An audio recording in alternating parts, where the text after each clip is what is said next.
لاہور میں کسانوں کی احتجاج کی کال پر کسان بورڈ کے صدر رشید منہالہ سمیت 4 کسان گرفتار۔ شہر کے داخلی اور خارجی راستوں پر پولیس تعینات۔ امیر جماعت اسلامی کا عام انتخابات کے نتائج ازسر-9 مرتب کرنے کا مطالبہ۔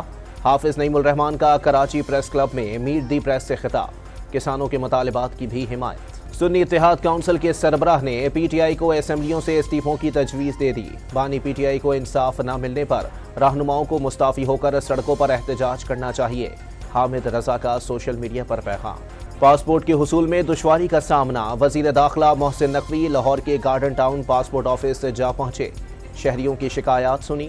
ڈائریکٹر اور اسسٹنٹ ڈائریکٹر کے فوری تبادلے اور محکمانہ کارروائی کا حکم۔ کراچی سمیت ملک بھر میں فٹ پاتھوں پر تجاوزات کی بھرمار۔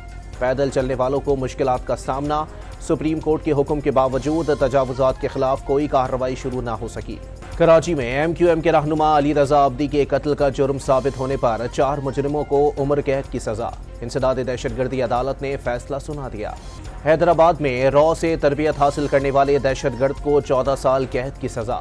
منیر ابڑو کو 15 فروری 2023 کو سی ٹی ڈی نے جام شوروں سے گرفتار کیا تھا۔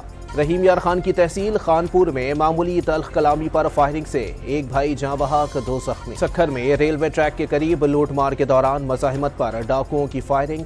ٹریکٹر ٹرالی ڈرائیور جاں بحق۔ اسلام آباد کے ایوان صدر میں ترکیہ کے بری فوج کے کمانڈر کو نشان امتیاز ملٹری دینے کی تقریب۔ صدر مملکت نے اعزاز سے نوازا۔